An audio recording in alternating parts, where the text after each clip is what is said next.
নমস্কার বন্ধুরা, বন্দনা রান্নাঘরে আপনাদেরকে স্বাগত জানাই। আমাদের মতো প্রায় সব বাড়িতেই এই সমস্যাটা হয় যে সকালের ব্রেকফাস্টে আর রাতের ডিনারে কি বানাবো।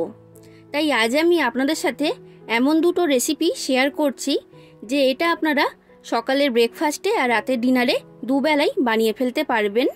বাড়িতে থাকা উপকরণ দিয়ে এগুলো তৈরি করা হয়ে যায়, খেতে হয় খুবই টেস্টি আর কোনো রকম ঝামেলা ছাড়াই কম সময়ের মধ্যেই ঝটপট এটা আপনারা বানিয়ে ফেলতে পারবেন। আর ছোট থেকে বড় প্রত্যেকেই খেতে খুবই পছন্দ করবে। তো আজকের রেসিপি হচ্ছে পুর ভরা ঝামেলা ছাড়াই নরম তুলতুলে আলুর পরোটা, আর এর সাথে থাকছে আলু কষার রেসিপি। তাহলে আর দেরি না করে আজকের রেসিপিটা শুরু করা যাক। আর আপনারা যদি আমার চ্যানেলে নতুন এসে থাকেন তাহলে আমার চ্যানেলটা সাবস্ক্রাইব করার জন্য অনুরোধ রইল।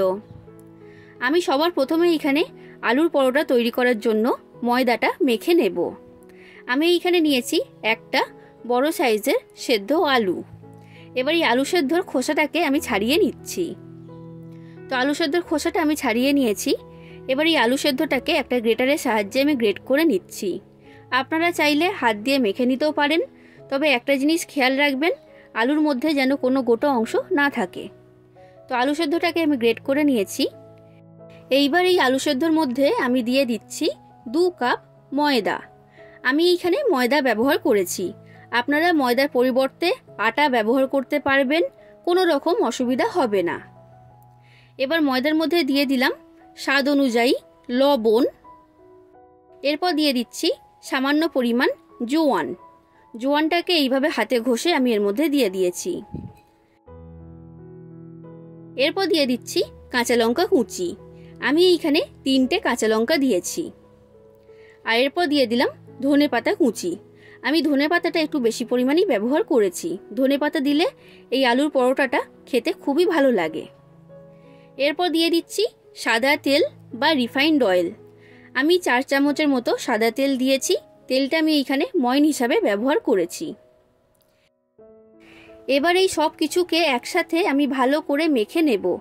আর প্রথমেই এর মধ্যে জল দেবেন না, কারণ এর মধ্যে আমি আলু সেদ্ধ দিয়েছি, তো সেই কারণে ময়দাটা আলু সেদ্ধর সাথে ভালোভাবে মাখা হয়ে যাবে। তারপর যতটা পরিমাণ জল লাগবে সেই অনুযায়ী জলটা এখানে দিয়ে দিতে হবে। আর বন্ধুরা, এইখানে যে ডোটা তৈরি করবেন সেটাকে কিন্তু শক্ত করে মাখতে হবে, নরম করে মাখলে কিন্তু হবে না। তো দেখুন বন্ধুরা, আলু সেদ্ধর সাথে আমি ময়দাটাকে ভালো করে মেখে নিয়েছি, এই রকম তৈরি হয়েছে। এবার আমি এর মধ্যে দিয়ে দিচ্ছি জল। অল্প করে জল দেব আর ময়দাটাকে শক্ত করে মেখে নেব। খুব বেশি জল একবারে দিয়ে দেবেন না, অল্প করে জল দিতে হবে আর ময়দাটাকে মেখে নিতে হবে। আর শক্ত করেই ডো তৈরি করবেন, তাহলে দেখবেন এই আলুর পরোটাটা নরম তুলতুলে তৈরি হবে। তো দেখুন বন্ধুরা, আমি খুব ভালো করে ময়দাটাকে মেখে নিয়েছি আর এইরকম একটা শক্ত করে ডো তৈরি করেছি। এবার আমি উপর থেকে লাগিয়ে দিচ্ছি সাদা তেল। তেলটা ভালো করে ডোয়ের চারিদিকে আমি লাগিয়ে দিয়েছি। এবার এই ডোটাকে আমি ঢাকা দিয়ে এখন রেস্টে রেখে দিচ্ছি। এরপর দেখুন বন্ধুরা, আলু কষা তৈরি করার জন্য আমি এইখানে নিয়েছি সেদ্ধ আলু। এবার এই আলু সেদ্ধগুলোকে মাঝখান থেকে কেটে আমি 2 ভাগে ভাগ করে নিচ্ছি। তো সব আলুগুলোকে আমি মাঝখান থেকে কেটে 2 ভাগে ভাগ করে নিয়েছি। এরপর গ্যাসের মধ্যে একটা কড়া গরম হতে বসিয়ে দিয়েছিলাম। কড়ার মধ্যে এখন দিয়ে দিলাম পরিমাণ মতো সর্ষের তেল। তেলের পরিমাণটা আপনাদের পছন্দ মতো কম বেশি করে নেবেন। সর্ষের তেলটাকে খুব ভালো করে আমি গরম করে নিয়েছি। এবার তেলের মধ্যে আমি দিয়ে দিচ্ছি সামান্য পরিমাণ হলুদের গুঁড়ো, আর এরপর দিয়ে দিচ্ছি সামান্য পরিমাণ লবণ। এবার হলুদ আর লবণটাকে ভালো করে মিশিয়ে নিলাম। এবার এই তেলের মধ্যে আমি দিয়ে দিচ্ছি সেদ্ধ আলু। এবার এই আলু সেদ্ধগুলোকে ভেজে নিতে হবে। গ্যাসের ফ্লেমটা মিডিয়াম থেকে হাই ফ্লেমে রেখে আমি ভেজে নিচ্ছি। তো দেখুন বন্ধুরা, আলুগুলো আমার ভাজা হয়ে গেছে। এবার আমি তেলের মধ্যে থেকে আলুগুলোকে ছেঁকে তুলে নিলাম। আলুগুলো ভাজার পর কড়াইতে যে তেল রয়েছে এই তেলের মধ্যেই আমি দিয়ে দিলাম একটা তেজপাতা, আর এরপর দিয়ে দিচ্ছি ছোট চামচের হাফ চামচের মতো গোটা জিরে। এবার আমি কড়ার মধ্যে দিয়ে দিচ্ছি টমেটোর পিউরি। আমি এইখানে একটা মাঝারি সাইজের টমেটোর পিউরি দিয়েছি। আর এরপর দিয়ে দিচ্ছি ছোট চামচের 1 চামচ গ্রেট করে রাখা আদা। এবার টমেটো আর আদাটাকে প্রথমে ভালো করে ভেজে নিতে হবে, না হলে কিন্তু কাঁচা গন্ধ বের হবে। তো দেখুন বন্ধুরা, টমেটো আর আদাটাকে দিয়ে ভালো করে আমি ভেজে নিয়েছি। এবার গ্যাসের ফ্লেমটা কমিয়ে আমি লো ফ্লেমে করে দিলাম। এবার আমি এর মধ্যে দিয়ে দেব কিছু মশলা। তো সবার প্রথমে দিয়ে দিচ্ছি হলুদের গুঁড়ো সামান্য পরিমাণ, এরপর দিয়ে দিলাম লঙ্কার গুঁড়ো। আপনারা যতটা ঝাল খেতে পছন্দ করেন সেই অনুযায়ী লঙ্কার গুঁড়োটা এখানে দিয়ে দেবেন। এরপর দিয়ে দিচ্ছি সামান্য পরিমাণ জিরে গুঁড়ো, আর এরপর দিয়ে দিচ্ছি ছোটো চামচের হাফ চামচের মতো ধনে গুঁড়ো। এবার আমি দিয়ে দিলাম লবণ স্বাদ অনুযায়ী, আর এরপর দিয়ে দিচ্ছি ছোটো চামচের হাফ চামচের মতো চিনি। এরপর দিয়ে দিচ্ছি অল্প পরিমাণে জল, যাতে মশলাটা কষানোর সময় পুড়ে না যায়। এবার গ্যাসের ফ্লেমটা লো ফ্লেমে রেখে আমি মশলাটাকে কষিয়ে নিচ্ছি। তো দেখুন বন্ধুরা, প্রায় 1 মিনিটের মতো আমি মশলাটাকে কষিয়ে নিয়েছি। আর খুব বেশি কষাবেন না, তখন কিন্তু মশলাটা পুড়ে যাবে। এবার আমি এর মধ্যে দিয়ে দিচ্ছি টমেটো সস। আমি এইখানে 2 চামচ টমেটো সস দিয়েছি।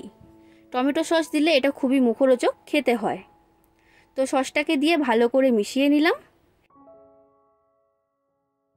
এবার আমি এর মধ্যে দিয়ে দিচ্ছি ভেজে রাখা আলু। এবার আমি আলুটাকে সব মশলার সাথে ভালো করে কষিয়ে নেব। গ্যাসের ফ্লেমটা লো ফ্লেমে রেখেই এটাকে কষিয়ে নিতে হবে। বন্ধুরা, আজ আমি আপনাদের সাথে যে দুটো রেসিপি শেয়ার করছি, এই দুটো রেসিপি সম্পূর্ণ নিরামিষ। আপনারা যে কোনো দিন এটা বানিয়ে ফেলতে পারবেন। তো আলুটাকে আমি ভালো করে মশলার সাথে কষিয়ে নিয়েছি, আর তেল বের হতে শুরু করে দিয়েছে, দেখে নিশ্চয়ই বুঝতে পারছেন। এবার আমি এর মধ্যে দিয়ে দিচ্ছি 2টো চেরা কাঁচা লঙ্কা, আর এরপর দিয়ে দিচ্ছি পরিমাণ মতো জল। এখানে আমি কষা আলুর দম তৈরি করছি, তো সেই কারণে জলটা খুব বেশি দিইনি। তবে আপনারা গ্রেভি বেশি রাখতে চাইলে তখন জলটা বেশি করে দিয়ে দেবেন। ভালো করে আমি জলটাকে দিয়ে মিশিয়ে নিয়েছি। এবার গ্যাসের ফ্লেমটা মিডিয়াম ফ্লেমে রেখে কড়াটা আমি ঢাকা দিয়ে দিচ্ছি 5 থেকে 6 মিনিটের জন্য। তো 5 থেকে 6 মিনিট পর আমি কড়ার ঢাকনাটা খুলে নিয়েছি বন্ধুরা। আলু কষা এখন আমার তৈরি হয়ে গেছে, আর দেখতে কতটা সুন্দর হয়েছে দেখে নিশ্চয়ই বুঝতে পারছেন। এবার আমি উপর থেকে ছড়িয়ে দিচ্ছি সামান্য পরিমাণ শাহি গরম মশলা, এরপর দিয়ে দিলাম ধনেপাতা কুচি। এবার ধনেপাতা আর গরম মশলাটাকে ভালো করে আমি মিশিয়ে নিলাম। তৈরি হয়ে গেল আলু কষা। এটাকে এখন আমি সরিয়ে রেখে দিচ্ছি। এরপর দেখুন বন্ধুরা, আমি এখন আলুর পরোটাটা তৈরি করব।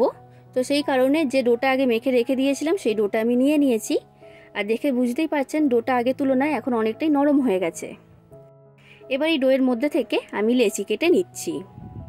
খুব বেশি ছোট করে লেচি কাটবেন না, একটু বড় সাইজের করেই লেচিগুলোকে তৈরি করতে হবে। তো আমি এইখানে মোট 6টা লেচি তৈরি করেছি। এর মধ্যে থেকে একটা লেচি আমি নিয়ে নিলাম, আর বাদবাকিগুলোকে ঢাকা দিয়ে এখন সরিয়ে রেখে দিচ্ছি। তো এটাকে আমি বেলে নেব, আর বেলার জন্য আমি এখানে শুকনো ময়দা ব্যবহার করছি। এবার এই লেচিটাকে বড় করে আর মোটা করে বেলে নিতে হবে। খুব বেশি পাতলা করে বেললে কিন্তু হবে না, একটু মোটা রেখেই পরোটাটাকে বেলে নিতে হবে। তো দেখুন বন্ধুরা, পরোটাটা আমার বেলা হয়ে গেছে, আর দেখে বুঝতেই পারছেন কতটা মোটা রেখে বেলেছি। আলুর পরোটাগুলোকে এই রকম মোটা করেই বেলে নিতে হবে, তখন দেখবেন খুবই নরম তুলতুলে আলুর পরোটা তৈরি হবে। এইবার এই আলুর পরোটাগুলো ভাজার জন্য গ্যাসের মধ্যে একটা ফ্রাই প্যান গরম হতে বসিয়ে দিয়েছিলাম। এবার এই ফ্রাই প্যানের মধ্যে আমি দিয়ে দিচ্ছি আলুর পরোটা। এবার গ্যাসের ফ্লেমটা মিডিয়াম ফ্লেমে রেখে পরোটা দুটো সাইড প্রথমে ভালো করে সেঁকে নিতে হবে। তো দেখুন বন্ধুরা, দুটো সাইড আমি ভালো করে সেঁকে নিয়েছি। এবার আমি এর মধ্যে দিয়ে দিচ্ছি রিফাইন্ড অয়েল বা সাদা তেল। এবার তেল দিয়ে পরোটাটাকে আমি ভেজে নেব। গ্যাসের ফ্লেমটা মিডিয়াম ফ্লেমে রেখেই আমি পরোটাটাকে ভেজে নিচ্ছি। তো দেখুন বন্ধুরা, এই পরোটাটা আমার ভাজা হয়ে গেছে। এবার আমি এটাকে তুলে নিলাম। ঠিক একই রকমভাবে আমি বাদবাকি আলুর পরোটাগুলোকে ভেজে নেব। কোনো রকম পুর ভরা ঝামেলা ছাড়াই আলুর পরোটাটা তৈরি করা হয়ে যায়, তাই খুবই কম সময় লাগে এইগুলো তৈরি করতে। আশা করছি বন্ধুরা আপনাদের রেসিপিটা খুবই ভালো লেগেছে। রেসিপিটা ভালো লাগলে লাইক, শেয়ার, কমেন্ট করে দেবেন। আর চ্যানেলটা যদি সাবস্ক্রাইব না করে থাকেন তাহলে অবশ্যই আমার চ্যানেলটাকে সাবস্ক্রাইব করে দেবেন। তো দেখুন বন্ধুরা, তৈরি হয়ে গেল কোনো রকম পুর ভরা ঝামেলা ছাড়াই নরম তুলতুলে আলুর পরোটা। আর এর সাথে খাবার জন্য আলু কষা। তাহলে বন্ধুরা, আপনারাও এবার রাতের ডিনারে বা সকালের ব্রেকফাস্টে এটা তৈরি করুন। আশা করছি আপনাদের সকলের খুবই ভালো লেগেছে। আজ আসি বন্ধুরা, আবার দেখা হবে অন্য কোনো দিন অন্য কোনো রেসিপির সাথে। ধন্যবাদ।